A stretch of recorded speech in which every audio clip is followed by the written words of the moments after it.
Hello students, hope you all are doing good and your study is also going well. So this is me Akriti from Heart of Study और आज मैं आप लोगों के लिए class 11 maths से straight line लेकर के आई हूँ और आज हम अपने इस चैप्टर को थोड़ा पिछले वाले वीडियो से थोड़ा कंपेयर करते हुए और थोड़ा क्विक रिकैप लेते हुए इस वीडियो को कंटिन्यू करेंगे जहां हम कोऑर्डिनेट्स के बारे में सीखे थे, थोड़े डिस्टेंस फॉर्मूला को कैसे यूज करते हैं, स्लोप्स को हम कैसे यूज करते हैं अपने क्वेश्चंस के अंदर, ये थोड़े से हम रिकैप लेंगे। उसके बाद हम अपने आज के exercise 20A of RS Agarwal को कंटिन्यू करेंगे जिसके कुछ क्वेश्चंस रह गए थे। तो चलिए बिना टाइम को गवाए अपने वीडियो को शुरू करते हैं।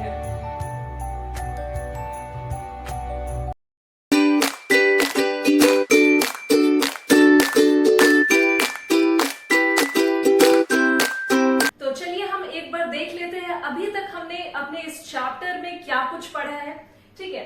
तो अगर एक एक्सिस बनाऊं मैं जिसमें मैं नेमिंग करूं x और x डैश, y और y डैश के नाम से, करेक्ट। और इस एक्सिस पर मैं किसी भी जगह पे एक पॉइंट ले रही हूं p पॉइंट, ठीक है।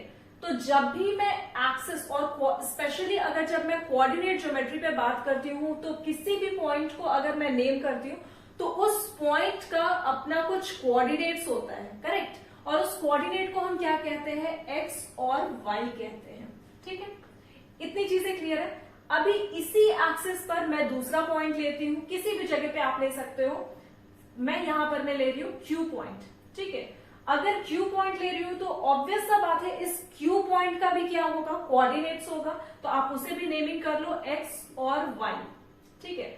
तो अगर मुझसे क्वेश्चन पूछना चाहे इस P और Q पॉइंट का, आप मुझे डिस्टेंस बताओ, ठीक है। तो आप इस P और Q के बीच का डिस्टेंस कैसे बताओगे, तो लाजमी है कि आपको इन दोनों ही पॉइंट्स के कोऑर्डिनेट के बारे में पता होना चाहिए। मान लेते हैं हमारा जो x कोऑर्डिनेट है वो x1 है और y कोऑर्डिनेट को मैं नेमिंग करती हूं एज y1, ठीक है। और Q कोऑर्डिनेट को मैं नेमिंग करती हूं x2 और y कोऑर्डिनेट को नेमिंग करती हूं y2, ठीक है। इतनी चीजें क्लियर। अब इन दोनों पॉइंट के बीच का अगर मैं डिस्टेंस पूछूं कितना है तो आप क्या बताओगे, बहुत ही सिंपल है।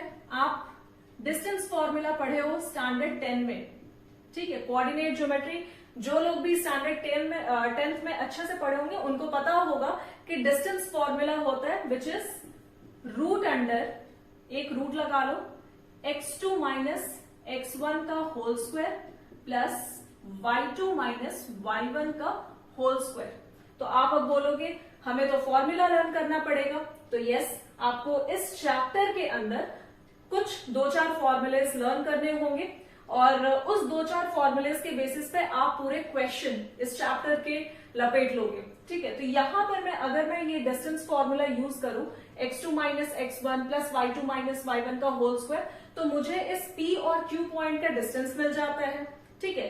अब आपसे क्वेश्चन क्या पूछ सकता है कि ठीक है आपके पास एक लाइन सेगमेंट है PQ, अगर मैं इस लाइन सेगमेंट को डिवाइड कर दूं एक मिड पॉइंट लेकर के, मान लेते हैं इस मिड पॉइंट को A, ठीक है। तो ऑब्वियस सा बात है कि इस मिड पॉइंट का भी क्या होगा, कोऑर्डिनेट्स होगा।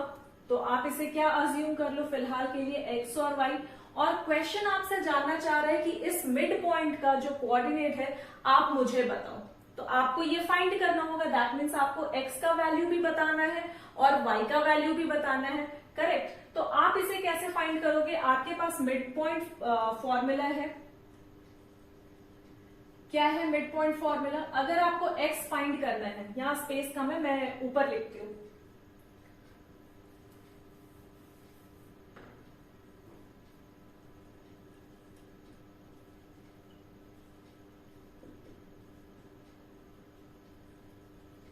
मिड पॉइंट फॉर्मूला क्या कहता है कि अगर आपको x का टर्म फाइंड करना है तो बहुत सिंपल है। आप x को आप कैसे फाइंड कर सकते हो, तो आपको दोनों ही कोऑर्डिनेट जो P और Q कोऑर्डिनेट है ना, उसके x एक्सिस को क्या करना है, ऐड कर देना। That means x1 plus x2 कर दो और y2 कर दो, आपको इस x का वैल्यू मिल जाएगा, सिंपल। दूसरी चीज, अगर आपको y का वैल्यू चाहिए तो आपको सेम काम करना है, y1 प्लस y2 करना है इसी दो पॉइंट्स के, ठीक है। और बाई 2 कर देना है, आपको y के भी वैल्यू मिल जाएंगे।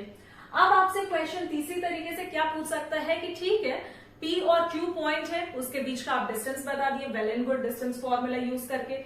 सेकेंड चीज आपको बोल दिया गया कि चलो इस लाइन सेगमेंट को आप एक मिड पॉइंट से डिवाइड कर रहे हो, ठीक है, ए पॉइंट, और उसके कोऑर्डिनेट्स आप फाइंड करके बताओ, आप वो भी कर दे रहे हो मिड पॉइंट के फॉर्मूला यूज करके। अब आपसे क्वेश्चन तीसरी चीज जो ट्विस्ट करेगा क्वेश्चन के अंदर वो ये करेगा कि इस लाइन सेगमेंट में आपको मिड पॉइंट तो फाइंड करना आ गया, अब अगर इस लाइन सेगमेंट को रेशियो में डिवाइड कर दे, मान लो ये m ये n, ठीक है, m और n के रेशियो में डिवाइड कर दे, अब आपसे पूछे कि इस मिड पॉइंट का x और y एक्सिस बताओ, तो आप कैसे फाइंड करोगे? क्योंकि अभी तक तो आपको पता है कि अगर एक लाइन सेगमेंट को डिवाइड किया जा रहा है, किसी भी मिड पॉइंट का अगर आपसे वैल्यू पूछा जा रहा है तो आप सिंपल सा मिड पॉइंट फॉर्मूला यूज करके x और y कोऑर्डिनेट बता दे रहे हो।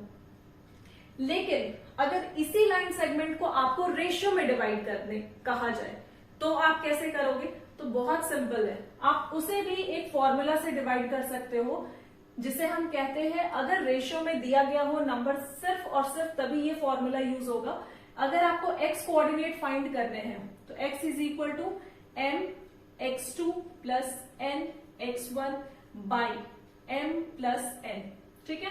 तो आप ये रेशियोज को उठाओ, इस रेशियोज को उठाओ और इस रेशियोज को x2 किसका वैल्यू है तो ऑब्वियस सा बात है q का वैल्यू इज x2, ठीक है, और x1 किसका वैल्यू है तो p का है, और इस लाइन सेगमेंट को हम डिवाइड किस में कर रहे हैं m इज टू n के रेशियो में, करेक्ट। तो आप m into x2 plus n into x1 by m plus n कर सकते हो, करेक्ट। तो इस जगह से आपको x का वैल्यू मिलेगा, और सेम चीज अगर आप y के लिए फाइंड कर रहे हो तो बस ये टर्म क्या हो जाएगा, y के टर्म में अगर हम फाइंड करना चाहे, मैं यहां लिख रही हूं,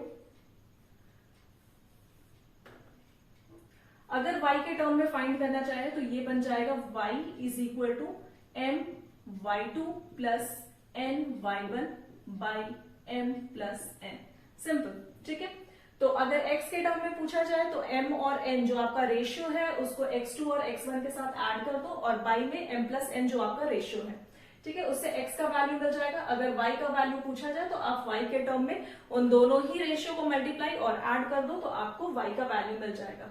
ये कब इंप्लीमेंट होता है? जब किसी भी लाइन सेगमेंट को आप रेशियोज में डिवाइड कर रहे हो, ठीक है, और तब आप मिड पॉइंट फाइंड कर रहे हो, मिड पॉइंट का कोऑर्डिनेट्स फाइंड कर रहे हो, तब हम ये वाला फॉर्मूला यूज करते हैं।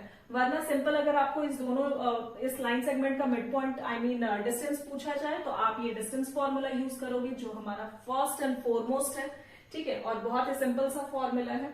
सेकंड, अगर आपसे नॉर्मल मिड पॉइंट पूछा जाए विदाउट एनी रेशियो तो आप इस मिड पॉइंट फॉर्मूला को यूज करते हो। अगर आपसे रेशियो में बात किया जाए तो आप ये फॉर्मूला यूज करते हैं जो हमारा थर्ड फॉर्मूला है, करेक्ट, ये हमारा सेकंड फॉर्मूला है। आई होप आपको इतनी चीजें याद आ गई होंगी। तो चलिए हम अब कुछ क्वेश्चंस लेते हैं। हमारा आज का जो फर्स्ट क्वेश्चन है वो है show that the point A, B and C are the vertices of equilateral triangle whose side is 2√2 unit. आपको क्वेश्चन में क्या कहा गया कि आपके पास एक ट्राइंगल है जिसके की 3 वर्टिसेस आपको क्वेश्चन के अकॉर्डिंग दिए गए हैं A, B और C, और इस तीनों वर्टिसेस के कोऑर्डिनेट भी आपको क्वेश्चन में दिए गए हैं। दैट मीन्स A वर्टिसेस का जो कोऑर्डिनेट है दैट इज 1,1, B वर्टिसेस के जो कोऑर्डिनेट है दैट इज -1, -1, और C वर्टिसेस के जो कोऑर्डिनेट है दैट इज -√3, √3, ठीक है। आपको ये 3 वर्टिसेस के कोऑर्डिनेट दिए गए हैं और आपसे कहा जा रहा है क्वेश्चन में कि आप इस ट्राइंगल को प्रूव करो कि ये एक इक्विलैटरल ट्राइंगल है, ठीक है। अगर आपसे कहा जा रहा है कि ये एक ट्राइंगल जो है इक्विलैटरल ट्राइंगल है तो वहां आपको क्या प्रूव करना होगा? आपको प्रूव करना होगा कि ये जो AB है वो इक्वल होगा AC के और ये AC इक्वल होगा BC के, ठीक है। यही तो प्रॉपर्टी होता है एक इक्विलैटरल ट्राइंगल को प्रूव करने के लिए। That means AB is equal to BC is equal to AC। बहुत ही सिंपल है। और आपसे कहा गया है कि ये जो वर्टिसेस है इक्विलैटरल ट्राइंगल के, ये आपको इक्वल तो प्रूव करना है, लेकिन उनके जो साइड होंगे वो भी कितने के इक्वल होंगे, 2√2 यूनिट। आपको क्वेश्चन में ये भी दे दिया गया। दैट मीन्स AB के जो साइड आएंगे, BC के जो साइड आएंगे और जो AC के साइड आएंगे वो इक्वल किसके आएंगे, तो 2√2। अगर आप ये प्रूव कर पाते हो तो आप बहुत ही इजीली बोल पाओगे कि ये जो ट्राइंगल है वो इक्विलैटरल ट्राइंगल है। तो चलिए हम इसको सॉल्व करने की कोशिश करते हैं। सबसे पहले हम AB साइड फाइंड करेंगे।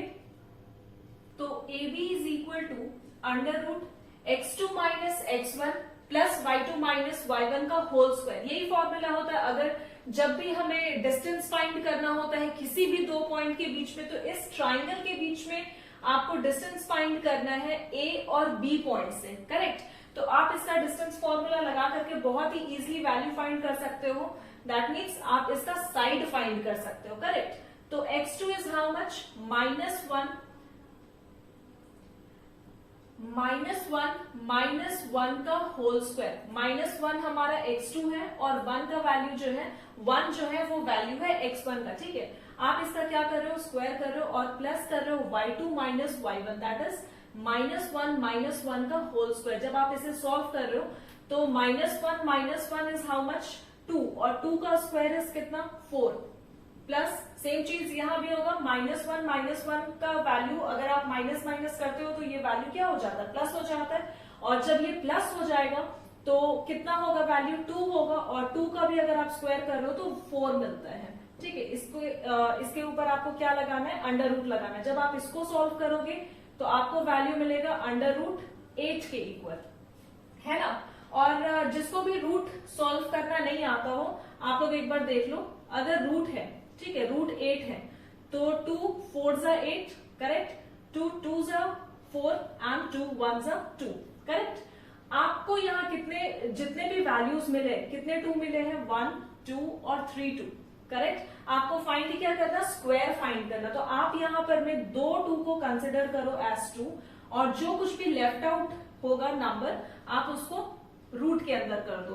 तो ये वैल्यू जो निकल करके आता है, ये √8 को हम 2√2 भी लिख सकते हैं, ठीक है। तो नेक्स्ट अब जो हमें फाइंड करना है, ये जो डिस्टेंस निकल के आया 2√2, ये डिस्टेंस किसका है, AB का है, ठीक है। AB पॉइंट है हमारे ट्राइंगल का जिसका की डिस्टेंस है 2√2। अब आपको जो फाइंड करना है वो BC का डिस्टेंस फाइंड करना है। तो BC फाइंड करना है तो सेम चीज आप अपना डिस्टेंस फॉर्मूला लगा लो, x2 minus x1। x2 is how much, -√3, x2 minus minus is +1 का क्या हो जाएगा, स्क्वायर हो जाएगा, x2 minus x1 plus y2 minus y1, y2 is √3, y2 minus y1, that means +1 का होल स्क्वायर। जब आप इसको सॉल्व करोगे तो आपको वैल्यू देखने को क्या मिल रहा है कि इस वाले टर्म को आप कैसे अरेंज कर सकते हो, 1 माइनस √3 आप इसे लिख सकते हो और इसका स्क्वायर, ठीक है। जब आप इसको सॉल्व करोगे a माइनस बी का होल स्क्वायर के फॉर्मेट में है तो 1 + 3, आप अगर √3 का स्क्वायरिंग करते हो तो आपको वैल्यू किसके इक्वल मिलता है, 3 के इक्वल मिलता है। और माइनस है तो -2 और √3, ठीक है। 3 + 1 इज 4 - 2√3, आपको ये वैल्यू मिलता है इसके ऊपर। तो आप उसे लिख लो कि 4 - 2√3 प्लस, ठीक है। अब ये वाला पार्ट आपको क्या करना है, हटा देना है। √3 + 1, जब आप √3 का स्क्वायर करते हो आपको वैल्यू मिलता है 3 + 1 और +2√3, करेक्ट है इतनी चीजें। आप इस पूरे टर्म को रूट लगाना बिल्कुल ना भूले। 3 + 1 इज अगेन यहां से हो जाएगा 4 एंड 4 + 2√3, यहां से देखो 2√3 माइनस में और यहाँ प्लस में, ठीक है। ये दोनों ही टर्म कैंसिल हो जाएंगे और आपको जो वैल्यू मिलेगा that is again equal to √8। Clear है इतनी चीजें। अगर √8 आ रहा तो आपको फिर से, अगर आप इसे रूट को सॉल्व करते हो तो आपको वैल्यू मिलता है 2√2 के इक्वल, ठीक है। और सेम तरीके से आपको CA या AC का भी वैल्यू फाइंड कर लेना है। तो अगर हम AC का भी वैल्यू फाइंड करते हैं तो AC is equal to again x2 minus x1, ठीक है। रूट के साथ आप लगा लो, x2 is how much, -√3, x2 minus x1 that means -1 का square plus y2 √3 y2 minus y1, ठीक है। बस इसका स्क्वायर करना है आपको, और ये भी वैल्यू जो है आपको किसके इक्वल मिलेंगे, ये भी वैल्यू आपको किसके इक्वल मिलेगी। अगर आप इसको सॉल्व करते हो तो a माइनस बी के फॉर्मेट में आपको दिख रहा है, तो आप इसको सॉल्व कर लो। रूट, मैं ये वाला पार्ट क्लीन कर देती हूँ ताकि आपको थोड़ा क्लियर होगा। पहले आप इसे नोट डाउन कर लो, ठीक है। आप इसको नोट डाउन करो, इतनी चीजों को, ये जो सोल्यूशन है ये वाले पार्ट को आप नोट डाउन करो, तब मैं AC का फाइंड करके आपको बताती हूँ। फटाफट इतना नोट डाउन करो।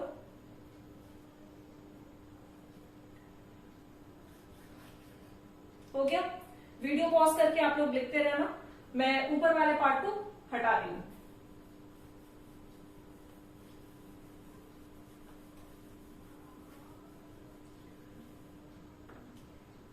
नेक्स्ट इज AC, ठीक है। अगर आप AC का वैल्यू फाइंड करो तो ऑब्वियस सा बात है, आप यहां भी डिस्टेंस फॉर्मूला ही लगाओगे।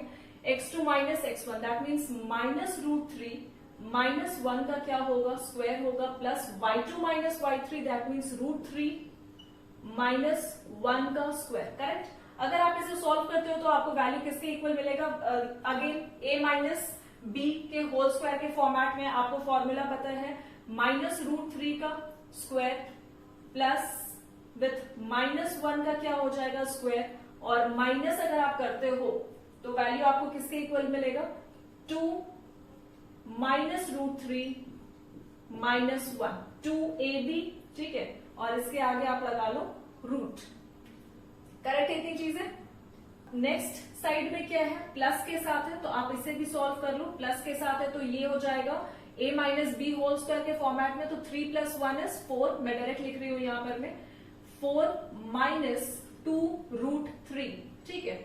4 - 2√3। अगर आप इसको सॉल्व करते हो तो कितना वैल्यू मिलेगा, √3 का square is 3 + 1 minus is plus 2√3। और सो जब आप इस वाले टर्म को सॉल्व कर रहे हो तो आपको वैल्यू किसके इक्वल मिल रहा है, आप यहां देखो, ये प्लस और ये माइनस कैंसल, 3 + 1 4 और 4, ठीक है। तो 4 + 4 इज 8। ये भी वैल्यू किसके इक्वल, 2√2 के इक्वल, ठीक है। तो आप इसे नोट डाउन करो, और आप देख पा रहे हो कि AB का भी जो वैल्यू हमने फाइंड किया वो 2√2 के इक्वल था, BC का भी जो वैल्यू था वो 2√2 के इक्वल था, और AC का भी वैल्यू जो अभी हमने फाइंड किया वो भी किसके इक्वल है, सो 2√2 के इक्वल है। तो यहां से बहुत क्लियरली हम देख पा रहे हैं कि ये जो ट्राइंगल है ABC वो एक इक्विलैटरल ट्राइंगल है। क्यों इक्विलैटरल है, क्योंकि इसके जो सारे साइड है वो 2√2 के इक्वल है, ठीक है। तो ये था हमारा बहुत ही सिंपल सा क्वेश्चन, आप इसे नोट डाउन करो। सिर्फ कैलकुलेशन बेस्ड है ये पूरा चैप्टर। आपको फॉर्मूला अगर 2-4 पता होंगे तो आप बहुत इजीली सारे क्वेश्चन को अटेम्प्ट कर पाओगे, और सारे क्वेश्चन में सिर्फ a माइनस बी का whole square, a plus B का होल स्क्वायर, या फिर एडिशन और सब्सट्रैक्शन ही है। तो please note down everything and then we will proceed further for the next question. So students, चलिए बढ़ते हैं अपने नेक्स्ट क्वेश्चन की तरफ। Show that the point A, B, C and D are angular point of rectangle. आपको इस question में क्या शो करना है कि ये जो 3 पॉइंट दिए गए हैं A, B, C और D, इसको आपको प्रूव करना है कि ये रेक्टेंगुलर है। अगर देखो इस चैप्टर का कैच ये है कि अगर आपको प्रॉपर्टी पता होगा पैरेललोग्राम का, रेक्टेंगल का, रोम्बस का, या किसी स्क्वायर का, ठीक है, या इक्विलैटरल ट्राइंगल का, आइसोसेलेस ट्राइंगल का, तो आप यहाँ के क्वेश्चंस को बहुत ही इजीली सॉल्व कर पाओगे, क्योंकि आपको अल्टीमेटली कुछ करना नहीं है। अगर आपको फॉर एग्जांपल यहाँ रेक्टेंगल का प्रॉपर्टी दिया गया है, ठीक है, तो आप यहाँ क्या करोगे, आपको 4 पॉइंट दिए गए हैं रेक्टेंगल के अंदर, तो दैट मीन्स आप एक एक्सिस ड्रॉ करोगे, और एक्सिस में आप अपना ए पॉइंट जो है आप कहां मेजर करोगे, एक्स एक्सिस पे आपका क्या है, मान लो 2 है, ठीक है, और वाई एक्सिस पे क्या है, -2 है, तो दैट मीन्स वो पॉइंट कहीं इस जगह पे लाई कर रहा होगा ए का, है ना। और क्या कह रहा है कि B जो है आपका 8 और 4 है, तो ऑब्वियस सा बात है B कुछ इस जगह पे लाई कर रहा होगा। एक इमेजिनेटिव पॉइंट ले लो आप लोग, b अगर मान लो हमारे स्केल के अकॉर्डिंग यहाँ x एक्सिस पे 8 है और y एक्सिस पर 4 है, ठीक है, तो a और b। अब c पॉइंट जो है आपका मान लो कुछ इस जगह पे, ठीक है, 5 अगर आपका x एक्सिस पे है और y एक्सिस पे कितना है 7 है, तो दैट मीन्स वो पॉइंट कहीं कुछ इस जगह पे लाई कर रहा होगा, ठीक है। और d पॉइंट जो है वो x एक्सिस पे कितना है -1 है, तो आप देखो -1 तो ऑब्वियस बात है कि इस ओरिजिन के किधर आएगा, लेफ्ट हैंड साइड आएगा। तो अगर ये -1 है और y एक्सिस पर कितना है 1 है, तो ऑब्वियस सा बात है ये वाला जो एक्सिस आपको दिख रहा है x डैश एक्सिस, उसके ऊपर कहीं लाई कर रहा होगा। तो मैं उस पॉइंट को यहां पर मैं ड्रॉ कर रही हूं। इतनी चीजें क्लियर है आपको। अब आपको करना क्या है, इस पॉइंट को मर्ज कर देना है, ठीक है। ये थोड़ा अनइवन ड्रॉ किया हुआ है मेरे थ्रू। देखो ये जो कुछ पॉइंट्स आएंगे ना वो कुछ ऐसे आएंगे, कुछ ए पॉइंट, ठीक है। और इस पॉइंट को भी जब आप मर्ज करोगे तो आपको क्या दिख रहा है, एक रेक्टेंगल शेप दिख रहे हैं। तो अगेन इस क्वेश्चन का कैच क्या है कि आपको प्रॉपर्टी पता होना चाहिए रेक्टेंगल का, ठीक है। रेक्टेंगल का प्रॉपर्टी क्या है कि जो ये ए बी है, जो साइड ए बी है वो किसके इक्वल आना चाहिए, ए बी, ये साइड सी और ये साइड क्या है डी है। दैट मीन्स ये जो साइड ए बी है वो इक्वल आना चाहिए साइड सी डी के, पहला चीज। दूसरा क्या है, जो ये साइड ए डी है वो किसके इक्वल आना चाहिए, तो बीसी के इक्वल आना चाहिए। और तीसरा चीज क्या है रेक्टेंगल का प्रॉपर्टी कि ये जो बीडी है, डायगोनल बीडी है वो किसके इक्वल आना चाहिए, तो डायगोनल एसी के इक्वल आना चाहिए, ठीक है। ये बीडी डायगोनल इक्वल आना चाहिए एसी का, तो आप इसे भी लिख लो। ये भी किसका प्रॉपर्टी है, एक रेक्टेंगल का प्रॉपर्टी है। That means AC is equal to BD, ठीक है। अगर आप ये 3 पॉइंट प्रूव कर पाते हो, दैट मीन्स अगर इसका डिस्टेंस फॉर्मूला एबी का अगर आप डिस्टेंस बता पाते हो, एबी का जो डिस्टेंस होगा अगर सीडी के डिस्टेंस के बराबर हो, तो आप क्या बोलोगे, आपका फर्स्ट प्रॉपर्टी रेक्टेंगल का प्रूव होता। और सेकेंड प्रॉपर्टी क्या कहता है कि अगर एडी का जो डिस्टेंस है वो बीसी डिस्टेंस के इक्वल आ जाए तो वो भी क्या होगा, सेकेंड प्रॉपर्टी ऑफ रेक्टेंगल होगा। और थर्ड प्रॉपर्टी ऑफ रेक्टेंगल क्या है कि ये जो AC डायगोनल है वो BD डायगोनल के इक्वल आना चाहिए। दैट मीन्स अगेन आपको सिर्फ और सिर्फ डिस्टेंस फॉर्मूला को यूज करके आपको सारे साइड को फाइंड करना है। अगर आपके साइड्स इक्वल आते हैं तो आपका तो क्वेश्चन ऐसे ही सॉल्व हो गया। मैं इस क्वेश्चन को सॉल्व करके आपको दिखाऊंगी, लेकिन आपके टेक्स्ट बुक में एक्सरसाइज 20A RS अग्रवाल में जितने भी क्वेश्चन दिए गए हैं, चाहे आपको शो करने कहा गया हो पैरेललोग्राम या फिर रोम्बस या फिर स्क्वायर, आपके सारे क्वेश्चन का अप्रोच जो होगा कुछ इसी तरीके से होगा। आपको प्रॉपर्टीज पता होना चाहिए सारे चीज का, सारे फिगर्स का, लाइक पैरेललोग्राम का आपको प्रॉपर्टी पता होना चाहिए, स्क्वायर का प्रॉपर्टी आपको पता होना चाहिए, आपको रेक्टेंगल का प्रॉपर्टी पता होना चाहिए, आपको रोम्बस का प्रॉपर्टी पता होना चाहिए। तो आप सारे क्वेश्चन को बहुत ही इजीली सॉल्व कर पाओगे, ठीक है। तो इस क्वेश्चन में मैं ए बी का साइड फाइंड करने की कोशिश करती हूँ। ए का जो आपका वर्टिसेस दिया गया है, ए वर्टिसेस का जो कोऑर्डिनेट है दैट मीन्स 2, -2 गिवन है क्वेश्चन के अकॉर्डिंग। बी का जो कोऑर्डिनेट है वो 8, 4 है। सी का जो कोऑर्डिनेट है दैट इज 5, 7, ठीक है। और डी का जो कोऑर्डिनेट है दैट इज -1, 1, ठीक है। इसके बेसिस पे आप साइड फाइंड कर लो। ए बी अगर मैं फाइंड करूं, under root x2 minus x1 होता है। x2 is how much 8, x2 minus x1 -2 का whole square plus y2 is how much 4, y2 minus y1 that means plus 2 हो जाएगा, माइनस माइनस इसका स्क्वायर कर दो आप। 8 -2 किसके इक्वल, 6 के इक्वल, और 6 का अगर आप स्क्वायर कर रहे हो तो that means value is 36 plus 4 + 2 is 6 और 6 का स्क्वायर इज अगेन 36। इसको कर दो आप अंडर रूट, ठीक है। तो 6, 6, 12, 2 कैरी ऑन 1, 3, 2, 6, 3, 3, 6 और 1, 7, अंडर रूट 72। ये आया आपका ए बी का साइड। अब आप क्या फाइंड करोगे, सी डी का साइड। तो C D is equal to under root x2 minus x1, again that means CD का साइड आपको फाइंड करना, दैट मीन्स -1 माइनस कितना 5 का whole square plus y2 minus y1 that means 1 minus 7 का भी क्या हो जाएगा, स्क्वायरिंग हो जाएगा। ठीक है, जब आप इसे सॉल्व करते हो तो आपको वैल्यू किसके इक्वल मिलेगा, -5 -1 that means minus minus plus, ठीक है, और 6 का स्क्वायर मिलेगा that is equal to 36 plus यहां किसका स्क्वायर मिलेगा 1 माइनस 7 है दैट मीन्स -6 और -6 का अगर आप स्क्वायर कर रहे हो तो आपको फिर से वैल्यू मिलता है 36 के इक्वल। ठीक है, आप इनको प्लस करोगे तो वैल्यू मिलेगा आपको √72। Simple question. तो इसके बेसिस पे आप देख पा रहे हो कि हमारा जो फर्स्ट प्रॉपर्टी है रेक्टेंगल प्रूफ करने के लिए AB is equal to CD, ये होता है proof.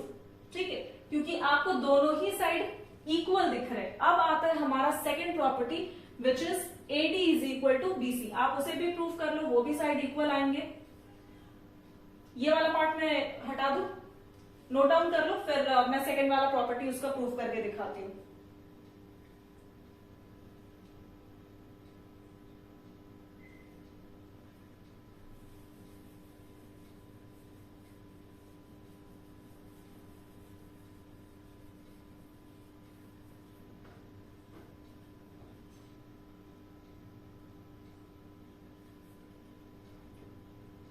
AD is equal to √-1 minus 2 का होल स्क्वायर, ठीक है, plus y2 minus y1 that means 1 minus और -2 दैट मीन्स प्लस 2 का होल स्क्वायर। जब आप इसे सॉल्व करोगे तो माइनस माइनस प्लस होता है, तो -1 और -2 आपको वैल्यू देता है 3 के इक्वल, और 3 का अगर आप स्क्वायर कर रहे हो तो that means this is equal to 9, और 2 + 1 इज अगेन 3, और 3 + 3 इज 3 का स्क्वायर इज 9, तो 9 + 9।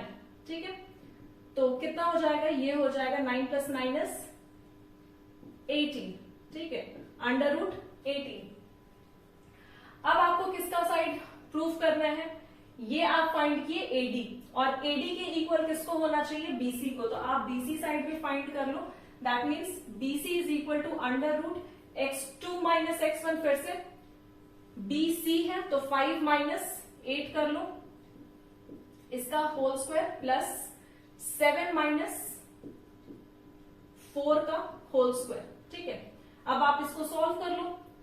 5 - 8 इज हाउ मच, -3, और -3 का square is again 9, plus 7 - 4 is 3, और 3 का स्क्वायर इज 9। ठीक है, again this is equal to 18। तो आपका सेकेंड प्रॉपर्टी भी रेक्टेंगल का प्रूफ होता है, that is AD is equal to BC, क्योंकि आपको दोनों ही वैल्यू सॉल्व करने पर किसके इक्वल दिखा रहे, दोनों ही साइड के जो वैल्यू है √18 है, तो दैट मीन्स ये दोनों प्रॉपर्टी प्रूव होता है। अब आपको जो प्रूफ करना है, ये डायगोनल को प्रूव करना है कि BD जो डायगोनल है वो AC डायगोनल के इक्वल है। तो आप इसे नोट डाउन करो, फिर मैं डायगोनल प्रूफ करके दिखाती हूं। हो गया, चलिए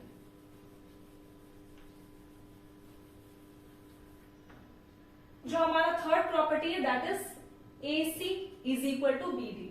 तो AC अगर जब हमें फाइंड करना है तो ऑब्वियस सा बात है, हमारा x2 - x1 क्या बनेगा, 5 - 2 का होल स्क्वायर प्लस 7 + 2 का होल स्क्वायर। ठीक है, 5 - 2 का होल स्क्वायर इज 3, और 3 का स्क्वायर इज 9, प्लस 7 + 2 इज 9, और 9 का स्क्वायर इज 81, और इसे आप कर लो रूट के अंदर, तो ये कितना हो जाएगा, √90। AC का वैल्यू कितना निकल करके आया, √90 के इक्वल। अब आपको क्या फाइंड करना, BD फाइंड करना है। तो BD is equal to how much, √(x2 - x1), that means x2 यहां क्या बनेगा 8, और 8 + 1 इज अगेन 8 + 1 का स्क्वायर। ठीक है, और प्लस हो जाएगा y2 - y1, दैट मीन्स 4 - 1 का स्क्वायर। 8 + 1 इज 9, और 9 का स्क्वायर इज 81, प्लस 4 - 1 इज 3, और 3 का स्क्वायर इज 9। ठीक है, तो ये भी वैल्यू किसके इक्वल, 81 + 9 आप कर दो √90। तो आप देख पा रहे हो हमारा तीनों ही प्रॉपर्टी इक्वल है। AC का भी जो वैल्यू है वो BD के वैल्यू के इक्वल है। आप देख पा रहे हो दोनों ही वैल्यू किसके इक्वल है, √90 के इक्वल है। तो हम कह सकते हैं ना कि ये रेक्टेंगल के अंदर जितने भी प्रॉपर्टी है, दैट मीन्स AB जो प्रॉपर्टी है, AB जो साइड है वो CD साइड के इक्वल है, और AD जो साइड है वो BC साइड के इक्वल है, और यहाँ जो डायगोनल है BD वो भी AC के इक्वल है। तो इसके बेसिस पे हमारा ये क्वेश्चन कंप्लीट होता है। आप इस तरीके के क्वेश्चन आपके आई थिंक एक्सरसाइज 20A में 11th के बाद काफी सारे क्वेश्चन दिए गए आपके RS अग्रवाल बुक में, जिसमें कि आपको प्रूव करना है रोम्बस, पैरेललोग्राम, स्क्वायर। वो सारे क्वेश्चन आप अटेम्प्ट करोगे, ठीक है। वो सारे क्वेश्चन इसी फॉर्मेट पे बनेंगे, और एक आध क्वेश्चन और रह गए वो मैं अभी बता देती हूँ। Please note down this first. So students, आज का हमारा लास्ट क्वेश्चन है, find the ratio in which the x axis cut and joining of the point A and B, also find the point of intersection. आपको इस question में क्या करना है, आपको फाइंड करना है रेशियो। और जब मैं ये वीडियो स्टार्ट कर रही थी, सबसे पहले मैं आपको बताई थी कि अगर मिड पॉइंट हो तो आपको कौन सा फॉर्मूला यूज करना है, अगर आपको मिड पॉइंट के हेल्प से रेशियो पूछा जाए तो आपको कौन सा फॉर्मूला यूज करना है, ठीक है। तो इस क्वेश्चन में ठीक उसी तरीके से हम इम्प्लीमेंट करने वाले हैं। सबसे पहले जब आप इस क्वेश्चन को सॉल्व करना शुरू करो ना, तो आप एक एक्सिस ड्रॉ करो। That means X axis, X dash axis, Y axis and Y dash axis, correct. अगर रात के 12 बजे मेरे जोश हाई है तो आपके डबल जोश हाई होने चाहिए, ठीक है। तो इस क्वेश्चन में आपको रेशियो पूछा जा रहा है। एक्स एक्सिस पे अगर किसी भी पॉइंट को आप कट करते हो और उस पॉइंट को अगर आप ज्वाइन करते हो पॉइंट A और B पे, तो आप बताओगे पॉइंट ऑफ इंटरसेक्शन। कहने का मतलब है, देखो बहुत सिंपल सा चीज है। आपको अगर क्वेश्चन थोड़ा भी अगर 20% भी समझ में आ रहा ना, तो आप इस क्वेश्चन को आगे ले जा सकते हो, ठीक है। आप जो पॉइंट दिया गया है A और B, अगर पॉइंट A पे एक्स एक्सिस पे अगर आपको 4 दिया गया है, तो ऑब्वियस सा बात है कुछ 4 इस जगह पे होगा, और वाई एक्सिस पे 5 है, तो दैट मीन्स कुछ इस जगह पे पॉइंट रहा होगा A का, करेक्ट। इतनी चीजें तो क्लियर है आपको। अब B पॉइंट पे आओ। B पे जो एक्स एक्सिस है वो हमारा नेगेटिव है, दैट मीन्स ये पॉइंट कुछ अगर मैं यहां रख लू, नेगेटिव है, तो एक्स एक्सिस नेगेटिव किस साइड होगा, ऑब्वियस सा बात है ओरिजिन के लेफ्ट हैंड साइड। तो अगर ये एक्स एक्सिस -10 है और वाई एक्सिस इज -2, तो पॉइंट कहीं ना कहीं इस जगह पे होगा, ठीक है। मैं बस रैंडम पॉइंट्स ले रही हूं, ये परफेक्ट पॉइंट्स नहीं है, तो आप पॉइंट्स कहीं भी ले सकते हो। तो इसके बेसिस पे ये बनेगा हमारा बी पॉइंट, करेक्ट। और अब आपको करना क्या है, इन दोनों पॉइंट्स को मर्ज कर देना है। इतनी चीजें तो आपको समझ में आ रही है। तो आपका जो लाइन सेगमेंट है AB, ठीक है, इसको एक रेशियो में डिवाइड किया गया है। मुझे नहीं पता वो रेशियो क्या है, तो मैं यहाँ उस रेशियो को एज अजम्पशन कर रही हूं कि जो मेरा फर्स्ट रेशियो होगा वो K के इक्वल होगा, और मेरा जो सेकेंड रेशियो होगा वो 1 के इक्वल होगा, ठीक है। आपके साथ एक फॉर्मूला डिस्कस किया गया था स्टार्टिंग के वीडियो में, इसी वीडियो के स्टार्टिंग में, कि अगर रेशियो में बात की जा रही हो और आपसे एक्स कोऑर्डिनेट पूछा जा रहा हो, तो आपके पास एक फॉर्मूला है mx2 plus nx1 by m plus n, ठीक है। इससे आपको क्या मिलता है, x का कोऑर्डिनेट मिलता है, और इसी तरीके से आप y का भी कोऑर्डिनेट फाइंड कर सकते हो। That means m y2 plus n y1 by m plus n, ठीक है। तो यहां से आपको x का कोऑर्डिनेट मिल जाएगा और यहां से आपको y का कोऑर्डिनेट मिल जाएगा। आपका जो ये लाइन सेगमेंट है AB, वो किस रेशियो में डिवाइडेड है, K:1 के रेशियो में, जिसमें कि x एक्सिस पे कट किया जा रहा। तो ऑब्वियस सा बात है हमारा जो y एक्सिस है वो 0 के इक्वल बनेगा। बस इसमें करना कुछ भी नहीं है, आपको x एक्सिस का वैल्यू फाइंड करना है। तो y एक्सिस जब हमारा दिया गया है तो वो लिख लो आप, y का वैल्यू। देखो अगर हम y एक्सिस पे फाइंड करें तो हमारा फॉर्मूला क्या बन रहा है, m y2 plus n y1 by m plus n, ठीक है। और इस रेशियो को डिवाइड किस में किया गया है, तो K:1 के रेशियो में इस लाइन सेगमेंट AB को हमने डिवाइड किया है, ठीक है। तो आप यहां से m y2 plus n y1, y का वैल्यू इज हाउ मच, 0, बस वैल्यू रिप्लेस करो, 0 इज इक्वल टू m का वैल्यू कितना k और y2 का वैल्यू कितना, जब हम ab के लिए फाइंड कर रहे हैं तो -2, ठीक है, प्लस n का वैल्यू कितना 1 और y1 का वैल्यू कितना 5 बाई k प्लस 1। जब आप इसे सॉल्व करोगे तो -2k plus 5 by k plus 1 value मिलता है और इधर क्या है 0। तो ये वाला टर्म अगर क्रॉस मल्टीप्लाई होगा तो आपको वैल्यू किसके इक्वल मिलेगा, 0 के इक्वल मिलेगा, ठीक है। तो -2k plus 5 is equal to how much, 0। तो अगर इस 2k को मैं इधर लेकर के जाऊं, मतलब राइट हैंड साइड लेकर के जाऊं, तो 5 is equal to 2k, correct. आपको वैल्यू किसका फाइंड करना है, k का वैल्यू फाइंड करना। तो आप k का वैल्यू कैसे फाइंड करोगे, k is equal to how much, 5/2, ठीक है। ऑब्वियस सा बात है ना, 2k आपका मल्टीप्लीकेशन हो रहा है k के साथ, तो अगर मैं 2 को लेफ्ट हैंड साइड लेकर के आऊं तो ये क्या हो जाएगा, बाई में हो जाएगा। तो दैट मीन्स k का जो वैल्यू है वो 5/2। तो ये जो k का वैल्यू 5/2 निकल करके आया, ये कुछ भी नहीं बल्कि ये हमारा रेशियो है 5:2, ठीक है। अगर आप रेशियो फाइंड कर पा रहे हो तो आपके पास ऑब्वियस सा चीज है, आप अब x का भी वैल्यू फाइंड कर लोगे, ठीक है। तो x का वैल्यू के लिए मुझे ये डायग्राम पहले आपको हटाना होगा। तो x का वैल्यू फाइंड करने के लिए मुझे ये डायग्राम रिमूव करना होगा, ठीक है। तो मैं इसे हटा रही हूं।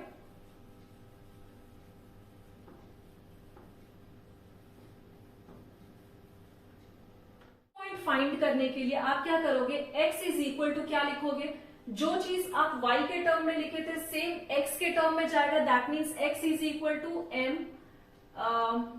x2 plus n x1 by m plus n, ठीक है। आपको यहाँ वैल्यू किसका फाइंड करना है, x का फाइंड करना। तो दैट मीन्स आपके पास m का वैल्यू किसके इक्वल, 5 के इक्वल। आप वैल्यू पुट कर दो 5 और x2 का वैल्यू किसके इक्वल होगा, तो ये होगा -10 के इक्वल, ठीक है।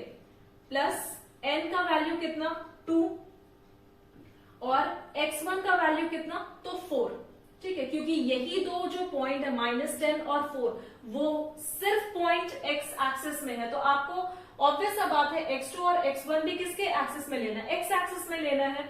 और m plus n that means 5 + 2 is 5 + 2, आप इसको सॉल्व करोगे तो 7 के इक्वल मिलेगा। तो 5 into -10 is -50 plus 4 into 2 is 8 और बाई कितना हो जाएगा 7। That means -50 plus 8 this is equal to -42 by 7, correct. -50 plus 8 plus minus is minus, ये किसके इक्वल आएगा 42 विथ माइनस साइन और बाई 7। तो 7 1 टाइम और ये कितने टाइम -6। तो आपको क्या फाइंड करना था, कोऑर्डिनेट फाइंड करना था एक्स एक्सिस पर। जब क्वेश्चन में कह रहा है कि आपको एक्स एक्सिस पे कट किया गया तो दैट मीन्स हमारा जो एक्स कोऑर्डिनेट निकल करके आ रहा है, सबसे पहले आप रेशियो फाइंड किए जो कि आया किसके इक्वल, 5:2 के इक्वल, करेक्ट। हमारे क्वेश्चन का जो फर्स्ट पार्ट था रेशियो फाइंड करना था, दैट इज 5:2, ठीक है। और जो कोऑर्डिनेट फाइंड करना था जहां पर x और 0, आप देख रहे थे ना मिड पॉइंट पे हमने एक पॉइंट लगाया था P पॉइंट जिसके कोऑर्डिनेट थे x, 0। तो x कोऑर्डिनेट हमारा किसके इक्वल आया, so this is equal to -6 और y तो हमने 0 के इक्वल रखा ही था। लेकिन अगर y एक्सिस पूछा जाता तो हम यहाँ पर y का वैल्यू फाइंड करते और x एक्सिस को 0 रखते, ठीक है। तो हमारा जो कोऑर्डिनेट निकल करके आता है that is also equal to -6, 0 और ये जो पॉइंट था that was point P according to the figure. तो ये किसके इक्वल था, -6, 0, ठीक है। तो ये भी बनेगा हमारा answer. Please note down this question very properly और इसके बेसिस पे आपको 23 नंबर क्वेश्चन भी देखने को मिलेगा। सेम है, बस यहाँ जो x एक्सिस है उस क्वेश्चन में आपको y एक्सिस पर मिलेगा। तो आपको उस क्वेश्चन के अकॉर्डिंग y एक्सिस पर आपके कोऑर्डिनेट्स, जैसे हमने यहाँ x एक्सिस पर फाइंड किया, आपको वहां y एक्सिस पर फाइंड करना है। तो आप इसे नोट डाउन करो। और स्टूडेंट्स यही थे हमारे आज के वीडियो।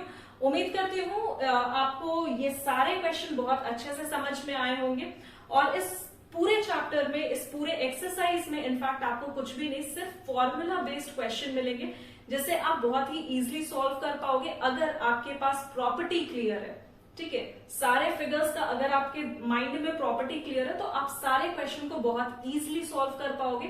ठीक है, तो इसी के साथ हम अपने वीडियो को एंड कर रहे हैं आज। So if you are liking our initiative, then please do like, share and subscribe our channel, and thank you so much for watching, guys.